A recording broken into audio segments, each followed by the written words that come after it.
morning, Justice. Good morning, Danny. Good morning to our viewers. Oo, thank you very much. Sir, napanood ko kasi kahapon, siguro lahat naman tayo nakatutok kay Senate President Chis Escudero. So he was telling us na sabi niya na hindi talaga pwedeng magsimula ang kanilang impeachment court once na kasi kailangan manumpa di ba? Kailangan pag manunumpa daw sila, kailangan may sesyon. And the session that will be that will happen will only be on June 2. Yun ang sinasabi niya. So we have napakarami pang buwan na mangyayari. So tapos yun na nga hanggang June 30 lang. So parang itong Congress na to, 19 Congress will have to settle the impeachment whether a verdict na merong conviction or not kailangan malaman sa 19 Congress. So kayo ho bilang isang legal luminary na nga po, ano Justice ang pananaw ninyo dito? Well, tama si Senate President Escudero na they cannot take up the impeachment, no? Dahil they're in recess now and they have to be in session to convene as an impeachment court. Yeah. Pero may paraan dyan. Katulad ngang nirecommend ni former Senator Drilon, the President can call a special session, no? Okay. Kaya lang, the President will have to give a very valid reason for calling a special session. Kasi sabi niya, he's not interested. He's not behind the impeachment. Oo. No, pinabayaan niya lang ang House na to go ahead. At kung on his own, he will call for a session para they can convene as an impeachment court, he's taking an active part already. Yeah. No? So he will be contradicting himself. Mm-hmm. Secondly, tama yung sinabi ni President Marcos that the executive has no role in the impeachment. Dahil sa ligang batas, it's the House that has nakalagay doon exclusive power to initiate impeachment proceedings at saka yung Senate has the sole power to decide, to try and decide impeachment cases. So wala talagang pakialam ang executive. So pag if on his own he will call a special session to so that the impeachment court can be convened, he's now playing a role, no? Yeah. So, may problema siya dyan kasi sabi niya he's not really part of it. So what he can do is he can call a special session for a very valid reason. Like what? He can call a special session for Congress to enact a supplemental budget to correct the errors in the 2025 budget? 2025 GAA. Katulad yung he will call a special session for Congress to restore the budget of PhilHealth, 74 billion yon. To restore the budget of DepEd for computerization, 12 billion yon. To restore the budget of AFP modernization, that's 15 billion. At saka, to quiet down the anger of the people, he will realign the congressional insertion. Remember, the Congress inserted 289 billion at saka hindi niya binito yon. So, puro pork ito. So, pag yung mga the funds that he will now restore to PhilHealth, to DepEd, and to AFP, kukunin niya doon sa pork barrel na 280 billion na insert ng Congress. So yun, acceptable sa tao yun. At saka very legitimate yun. And then he will say, okay, I will call a special session for 20 days. Kailangan minimum of 20 days eh. Bakit? Dahil let's say mabilis naman yung Congress ipasa yung amendment to the 2025 GAA. So they have time to conduct to organize for the Senate to organize the impeachment court. But mag-convene sila as impeachment court at saka manumpa na sila during those 20 days of session na merong mga sige po. Sa ligang batas nakalagay doon the responded in the impeachment must be given 10 calendar days to Okay. submit his answer or her answer. So, Oo. kailangan ng 10 calendar days. Hindi ka agad you cannot start the trial right away. Yeah, oo. Para pasagutin din yung other side, di ba? Yung panig Oo. ni Vice President Duterte. Yun ang sinasabi nga nila, kaya hindi kakayanin pag dun pa sa June 2, di ba? Yes, Oo. tama. So, Oo. 10 calendar days, during the 10 calendar days, the Senate can amend its rules on impeachment to allow judicial affidavit. Dahil pag may judicial affidavit, yung direct examination is by affidavit na lang, mabilis yan. It will cut down trial work by 60 to 70%. So, ang witness, tatanungin na lang on cross-examination. Wala nang direct examination. So, that will expedite the proceeding. Kaya gawin yan, the entire trial in 10 calendar days. No? 3 days each side. Pwede na yun. Oo. So, it has to be minimum 20 days. Oo. Pag So, ganyan, pwede. okay. Kaya. Okay. Justice, 20 ito. days. Oo. So that means pag tinawag niya by February 10, Oo. so Oo. by the end of the month, pwede sila matapos. And of Oo. course, it will affect the campaign period kasi the campaign Yeah. period. Yep. Oo. Pero at least they can still campaign March and April, no? Oo. So yun ang pwede. But kung the President will just call a special session for the purpose of the organizing the impeachment court, he will be contradicting himself. He's now interested, no? Oo. So he has to have a legitimate reason for calling a special session. Pero he will say, I will give you 20 days, calendar days. So at least on air nababanggit nyo ang mga possible, di ba? Options for the president. Para ito kasi, lahat ito kasi naka-angkla ho talaga justice dito sa special session eh. Di ba? Dapat ma-justify bakit tayo nagtatawag ng special session. Sabi niyo marami naman justification. Pwede naman yung 2025 budget, yung PhilHealth. Pero pwede, may isang crucial issue dyan, Danny, no? Kasi everybody's saying na wala pang 2/3 to convict. You need 16 votes. 16, so, yeah. Mhm. dapat siguraduhin nila. Oo. Because pag wala silang 16 votes tapos na-acquit, sasabihin ni Sara, kita mo, na-acquit ako, wala akong kasalanan. Oo. Yun ang problema nila. They have to be sure that they have the votes. Oo. So yeah, for now, kasi yung special session, pero sakali ho, let's say, kasi sabi nyo, maingat ang presidente, ayaw naman niyang lumabas na pag ito lang ang reason, no, nagpapatawag siya ng special session dahil doon nga dito sa impeachment, yung pag-convene tsaka panunumpa, talaga namang mamimisread, medyo marami ang pupuna sa kanya. Kung sakaling ituloy lang talaga ng, let's say, June 2, as sinasabi ni Senate President nga na wala ng special session, talagang feeling nyo hindi aabot kasi hanggang June 2 to June 30, given yung 10 days na sinasabi nyo, accept na lang kung except na lang kung tungkol nga dito sa judicial affidavit, pero still masyadong dikit na yung June 2 to June 30 para for 13 Congress i-decide yung impeachment ho, di ba? Oo. Yes,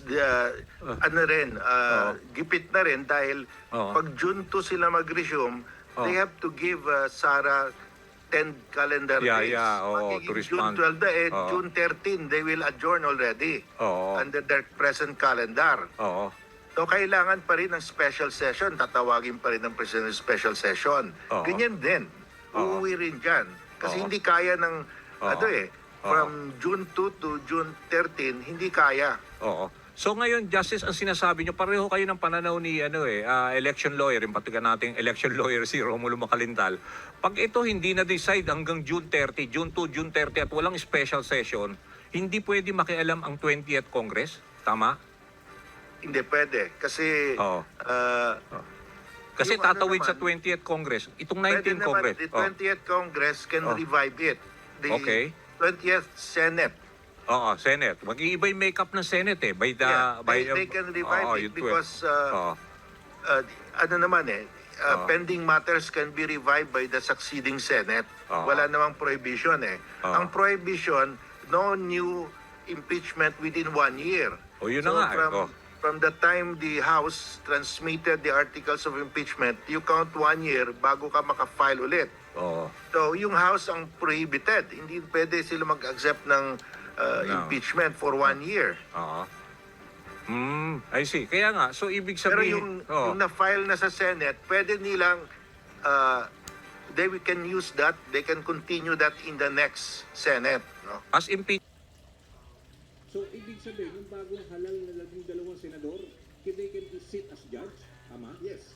Oh, Pwede. So the judges will be the entire 24 senators, 12 from the old Senate and 12 the new senators. So, merong ano pala, say yung sinasabi rin ni Congressman Erwin Tulfo, na sabi niya kaya hindi siya lumagda nga dito sa impeachment, sabi niya kasi para di ba, nangunguna siya sa survey, so kung magiging senator siya by 2025, itong eleksyon na to, ibig sabihin, he will sit as judge. Kung sakaling hindi na desisyonan o magkaroon ng conviction or whatever na decision sa impeachment court, di ba? Oh. Yeah, they will all sit as judge. Those who are senators in the new Senate. Oo. Okay. Yun, at least malino. Kasi sa pagkasabi rin ni Atty. Makalintal, parang kailangan i-refile uli at magiging problema nga itong 1-year ban na hindi pwedeng mag-file ng panibagong complaint or impeachment complaint ang House. Oo. Yes, ang House. Pero yung sa Senado, dahil Nandun na. sa kanila, Oo. they can continue with it. Okay. So, ibig sabihin, ang ano na lang natin, let's say yung mga talagang gustong may mangyari na before the campaign or during the campaign, talagang tumatakbo na no yung impeachment diyan sa sa Senado as impeachment court, kailangan ho ng special session kasi wala na hong section ngayon eh. Di ba sinasabi ni Senate President, kailangan we have to take our oath as new parang judges sila. Ngayon, kailangan namin, this should be done in session. Na pwedeng mangyari lang kung may session, di ba? Justice. Ingon din mo grabe mo. Lagi kapila na Kasi they're on recess now. Mumpong ko lang ko. Kaya nga. So they will not return to the Senate. Kapag huwag naman, mubo ka lang dahil. No business Hindi mo ka mga kapit. to return to the Senate. Nangangampanya nga Kanina sila. ba, So to force them to return, the President must call a special session. Ayun, yung sinight nyo nga yung mga pwedeng i-outline na valid reason para at least ma-justify ang special session. Pero the way you feel it, ano ho ba tingin nyo ang magiging, let's say, defense ni what would be favorable on the side of the Vice President at this time sa kanyang defense team? Well, I don't know what defense she will come up with kasi ang dami ng testimony doon sa House. No? Yung 7 articles of So, impeachment. at saka, ang kulang na lang yung testimony ng Oh, dalawang you listen. military aides niya. Because if you remember, at the end of the day, that 125 million ended up in the possession of the 2 military aides. Kaya lang, surprisingly, I really cannot understand, the House did not ask the most important question. They should have asked the 2 military aides, anong ginawa ninyo sa 125 million na ended up in your possession? There are only 3 possibilities eh. Sabihin nila, binigay namin kay Sarah. Yun ba yung confidential funds? Justice, tama ba? Yeah, Yun ba yung confidential Oo, funds. oo, yun. First option, first possibility, Oo. binigay nila kay Sarah. Second, binigay nila kay Piatos. Oh. Mga non-existent yun. Walang maniwala. Oo. Ayun. Manadali sila. Oo. So yun. Pag sabi nila, andito pa sa amin, they have to produce the money. Oo. So, tatlo din yung possibility. So, I Oo. really surprised, I'm mystified, bakit hindi tinanong ng Hindi pinursu ng House. pinarso. Kasi yun yung Oo. final question, the most important question. Oo. Okay. So, Pero, yun ang tatanungin ngayon sa sa impeachment court. oo. Pero Justice, given the 7 articles of impeachment, yung 3 at saka 4 lang doon sa unahan eh. Yun lang yung assassination plot, yung confidential fund, yung sa di ba, yung sa marami sa SALN, di ba, yung mga issue na yun. Tingin nyo ba mga solid evidence to really parang for the 11 panel of prosecutors na galing sa House that they can really magbe-bear fruit itong kanilang pag-prosecute? Oh. Yeah, very serious charges and sufficient to convict if they back it up with evidence. Oo. Pero ito nga, isa pang senaryo, just in case, di ba, magkakaroon na tayo ng eleksyon, syempre, itong mga 11 na prosecutors natin na lahat lawyers, baka may ilan dyan matatalo, di ba? So, the House would eventually change. Ang tingin nyo, definitely, they will change yung kanilang mga composition ng kanilang panel of prosecutors. Oh. Yeah, they can change. They will change. Okay. May tanong din kay kay Senate President kahapon, if ever ho na, let's say, after the campaign, mag-iiba na yung make-up ng House, di ba? Iba na yung maboboto or whatever. May possibility daw na pwedeng i-pull out yung complaint sa Senate. Pwede raw yun? Well, they can. There's no prohibition Oo. for the House to do that. Oo. And it's up to the Senate whether to honor that withdrawal or not. No? Kasi once it's with them, they acquired jurisdiction already. So jurisdiction once acquired continues. Oo. Pero tama lang ho ba yung hakbang na talagang yung lahat ng member ng prosecutor talagang dapat mga abogado just to make sure malakas ang laban nila? Yes, and they will even get the private prosecutors. They can Pwede naman. do it in the Ah. previous impeachments. I see. Pero given our experience so kay Vice President Estrada at saka kay Corona, actually yung nangyari ho kay Merceditas Gutierrez, if you remember, sir, di ba? Ang nangyari, nag-resign na lang siya. Di ba? Hindi na niya tinuloy. So, parang hindi na tinuloy din ang yung impeachment sa kanya. Could this be a possibility also on the side of the Vice President? Para Yes, hindi kasi- maiwasan yung perpetual disqualification if convicted? Oo. Yes, that's possible. Dahil yung pag nag-resign siya, she is no longer the Vice President. Oh. And the purpose of impeachment is to remove her as Vice President. Wala na siya. So, that is the principal penalty. Yung disqualification to hold office, lang yan, Yeah, accessory yeah. lang yan. Oo. So, parang parang sa administrative case, Mm. pag nag-resign yung public official, Oo. the administrative case cannot proceed anymore dahil wala nang jurisdiction kasi he's no longer in the public service. Pero yung criminal case, yung mga ibang, let's say, malalaking katari, yung mga confidential the funds, criminal pwede pa ba case, itutuloy yun kahit mag-resign siya? Yeah, the Pwede? criminal case is separate. It can continue. Whether she is acquitted or not, it will continue. Kahit hindi ituloy yung impeachment, pero ibig sabihin, tutuloy pa rin yung kaso sa kanya. And then, pero she is open to run in 2028. Tama? That will not prevent her anymore. Tama? Yes, if she is not Kunwari nag-resign. in impeachment, Oo. if she is not convicted in the courts, she can run. Okay. Yun, malinaw, no? At least, pag kayo talaga nagbibigay ng inyong mga legal comments, talagang marami yung nakasubaybay sa atin ngayon. Siguro medyo at least naliwanagan at yun na nga, yung parang yung nagiging kasi center of parang discussion ngayon, yung pagtatawid sa 20th Congress. So, ibig sabihin, total, na-convert na rin ng impeachment court ito. Itong Senate, by that time, let's say, kahit sa June 2 or whatever, at hindi sila natapos ng June 30, yung new set of judges na bago mga senador, pwede. Tama? Pwede yun, yes. Oo, yun yung malinaw. Oo. Sige po, maraming salamat to, Justice, for giving again your mga legal insights into this. Thank you. Maraming salamat, Johnny, and to our viewers also. Okay, thank you very much. Yan ho si Justice Antonio Carpio. Yan ang former Senior Associate Justice ng Supreme Court ng Pilipinas. Okay.